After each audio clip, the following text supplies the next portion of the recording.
నమస్తే టీ5 ప్రేక్షకులకు స్వాగతం. న్యూస్ క్లిక్ వ్యవస్థాపక సంపాదకులు వామపక్ష మేధావి ప్రబీర్ బుర్కాయస్తకు ఎట్టకేలకి సుప్రీంకోర్టు ఈరోజు బెయిల్ మంజూరు చేసింది. న్యూస్ క్లిక్ సంస్థ పైన 2021 నుంచి బీజేపీ ప్రభుత్వం దాడి చేస్తూ ఉంది. ఎన్ఫోర్స్మెంట్ డైరెక్టరేట్ పంపించారు, ఇన్కమ్ ట్యాక్స్ని పంపించారు, చివరికి ఢిల్లీ పోలీసులు కూడా పంపించారు. ఆ ఢిల్లీ పోలీసులు 2023 అక్టోబర్ నెలలో చేసినటువంటి దాడిలో ఏకంగా 6 గంటలకి ప్రబీర్ బుర్కాయస్ని అరెస్ట్ చేయటం, రిమాండ్కి పంపటం, జైల్లో పెట్టడం అన్నీ జరిగిపోయాయి టకటక. అదే ఢిల్లీ పోలీసులు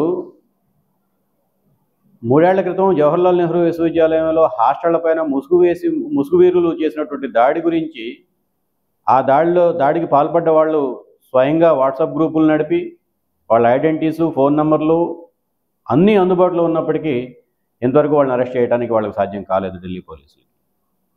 కానీ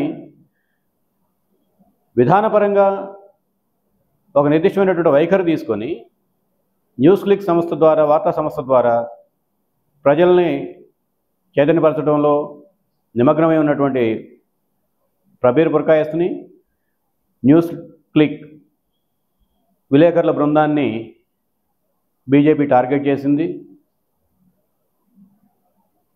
అక్టోబర్ నుంచి ఈ అంశం పైన ట్రయల్ కోర్టు, హైకోర్టులలో వాదనలు పూర్తయిన తర్వాత చివరికి సుప్రీంకోర్టుని ఆశ్రయించాల్సి వచ్చింది.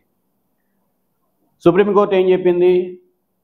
ఈ బెయిల్ మంజూరు చేస్తూ ఇచ్చినటువంటి ఆదేశంలో మాకు ఎటువంటి సందేహం లేదు, ప్రబీర్ బుర్కాయస్త అరెస్టు సందర్భంగా ఢిల్లీ పోలీసులు అనుసరించినటువంటి పద్ధతి, విధి విధానాలు అరెస్టు సందర్భంగా అమలు పరచాల్సినటువంటి మార్గదర్శకాలను పూర్తిగా ఉల్లంఘించాయి అని చెప్పి నిర్ధారణకు రావడంలో మాకేమీ సందేహం లేదు.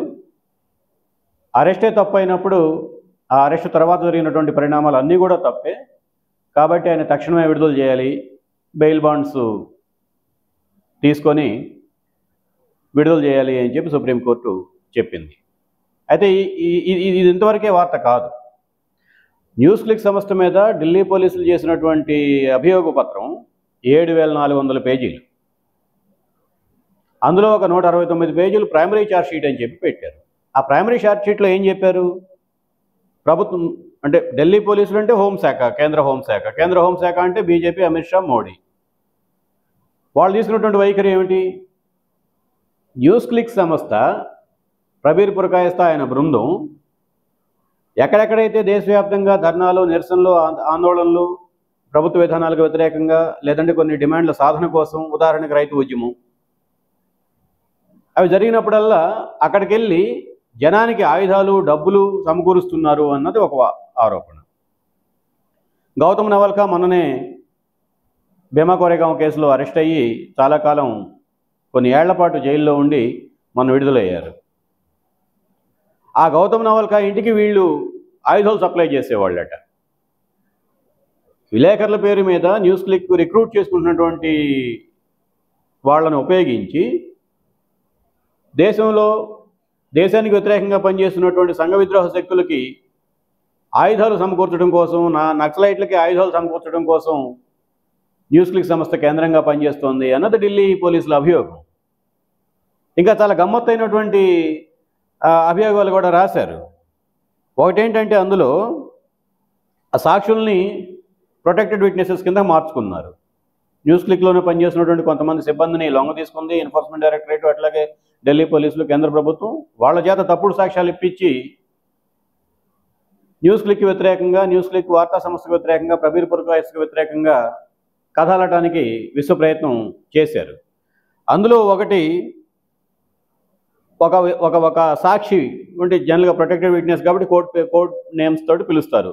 Gamma, beta, gamma 1, gamma 2, gamma 3, gamma 4, beta 1, beta 2, beta 3, beta 4 అని అట్లా వాళ్ళని ఆ విలేకరులకి, అంటే ఆ విలేకరుల యొక్క ఐడెంటిటీ బయటపడితే మళ్ళా ప్రబీర్ బురకాయిస్తే వాళ్ళని దాడి చేయటమో, వాళ్ళని ప్రలోభపరచడమో, ప్రభావితం చేయటమో చేస్తాడు అని చెప్పి ఆరోపణ అంచనా. అంటే అంత కట్టుదిట్టంగా కదలటం కోసం ఢిల్లీ పోలీసులు విశ్వ ప్రయత్నం చేశారు. అందులో ఏంటంటే ఒక విలేకరి అనూష పాల్ అండ్ పవన్ కుల్కర్ని వాళ్ళు ఏం చెప్పారు, ప్రబీర్ బురకాయిస్తా దగ్గర నుంచి డబ్బులు తీసుకొని చాంద్ బాగ్లోకి వెళ్ళి లేదంటే షాహీన్ బాగ్లోకి వెళ్ళి అక్కడ నిరసనలో అప్పుడు దేశవ్యాప్తంగా పౌరసత్వ సవరణ చట్టానికి వ్యతిరేకంగా ఆందోళన జరుగుతుంది. షాహీన్ బాగ్ ఆందోళన ప్రపంచవ్యాప్తంగా ప్రచారం పొందింది, గుర్తింపు కూడా పొందింది. ఆ ఆందోళనలో నిర్వాహకుల్లో భాగస్థులుగా ఉన్నటువంటి భాగస్వాములుగా ఉన్నటువంటి వాళ్ళకి వీళ్ళు డబ్బులు ఆయుధాలు సమకూర్చారు అని. మరొకటి ఇటువంటివన్నీ మనం చెప్పి 7400 పేజీలు ఇటువంటి కథలే. వీటి మీద ఢిల్లీ ప్రెస్ క్లబ్, హైదరాబాద్లో మన బాంబే ప్రెస్ క్లబ్ వీళ్ళందరూ పత్రికా ప్రకటనలు కూడా విడుదల చేశారు. ఈ కథ అయితే ఎవరైతే రాశారో ఛార్జ్షీట్లో రాసినటువంటి కథ రాసినటువంటి అధికారి కానీ రాయించినటువంటి వాళ్ళకి పెద్దలకు కానీ ఒక వార్తా సంస్థలో న్యూస్ రూమ్ ఎలా పనిచేస్తుంది, న్యూస్ ప్లానింగ్ ఎట్లా చేసుకుంటారు అన్నది అసలు వాళ్ళకి తెలియదు. ఇదంతా బోగస్ కథలు రాసి వీళ్ళు విలేకరులని వార్తా సంస్థలని వెంటాడుతూ ఉన్నారు. ఇది అంత ఆరోగ్యకరమైన పరిణామం కాదు అని చెప్పి వాళ్ళు హెచ్చరించారు. అంతేకాదు Delhi Bombay press club president అయితే వాళ్ళని నమ్మనండి, విచారణకి ఎవరైతే సాక్ష్యాలు ఇచ్చారో గామా బీటా వీళ్ళు ఉన్నారు కదా, వాళ్ళు సాక్ష్యాలు ఇచ్చారు కదా, వాళ్ళు రమ్మనండి విచారణకి. వాళ్ళు చెప్పిందంటే ఒక్కటి కూడా ఆచరణకి అమలు అది రుజువుకి పనికిరానటువంటి సాక్ష్యాలే ఉన్నాయి. ఏ ఒక్కటి కూడా రుజువు అయ్యేది కాదు. ఇవన్నీ హెరాస్ చేయడానికి, వేధించడానికి, వార్తా సంస్థలను భయపెట్టడం కోసం చేసినటువంటి కసరత్తే తప్ప నిజంగా అక్కడ ఆయన దేశానికి వ్యతిరేకంగా చేస్తున్నటువంటి పని ఏమి లేదు అని చెప్పి ఆయన ప్రకటన కూడా చేశాడు. ఇంకొక ఆశ్చర్యకరమైనటువంటి ఆరోపణ ఏమిటంటే ఈ మధ్య కోవిడ్ సందర్భంగా ఆ కోవిడ్ తర్వాత కూడా ప్రతిపక్షాలు సమావేశమయ్యాయి ఢిల్లీలో. బీజేపీ అనుసరిస్తున్నటువంటి ప్రజా వ్యతిరేక విధానాలను నిలదీయాలని, వాటికి వ్యతిరేకంగా ప్రజల్లో అవగాహన కల్పించడం కోసం దేశవ్యాప్తంగా ఒక క్యాంపెయిన్ చేయాలని చెప్పి అనేక సందర్భాల్లో పిలుపులు ఇచ్చారు. ఆ సందర్భంగా ఒక ఉమ్మడి పత్రికా ప్రకటన కూడా రిలీజ్ చేశారు. మల్లికార్జున ఖార్గే, అప్పట్లో జేడీయూ నితీష్ కుమార్, అట్లాగే శరద్ పవార్ వీళ్ళందరూ సంతకాలతో ఒక పత్రికా ప్రకటన కూడా రిలీజ్ చేశారు. ఆ పత్రిక అంటే ప్రభుత్వ విధానాలకు వ్యతిరేకంగా దేశవ్యాప్తంగా నిరసన ఉద్యమం చేపట్టాలి అని ప్రతిపక్షాలు చేసినటువంటి ప్రకటన కూడా ఛార్జ్షీట్లో భాగం అయిపోయింది.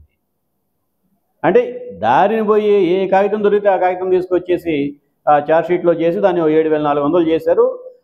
అరెస్ట్ చేసేటప్పుడు ఆ ఛార్జ్షీట్ కాపీ కూడా ఇవ్వలేదు. రిమాండ్ రిపోర్ట్ అంటాం. ఆ రిమాండ్ రిపోర్ట్లో ఏ రోజు అరెస్ట్ చేస్తున్నారు, ఎందుకు అరెస్ట్ చేస్తున్నారు, ఏ కారణాల మీద అరెస్ట్ చేస్తున్నారు, అరెస్టుకు సంబంధించినటువంటి ఆరోపణల మీద వివరణ ఇవ్వడానికి నిందితుడికి అవకాశం ఇచ్చారా, ఇవ్వలేదు, ఇవన్నీ కొన్ని ప్రమాణాలు ఉంటాయి. ఆ ప్రమాణాలను కూడా పాటించలేదు కాబట్టి అసలు మీ అరెస్టే చెల్లదు పోండి అని చెప్పి సుప్రీంకోర్టు కొట్టేసింది.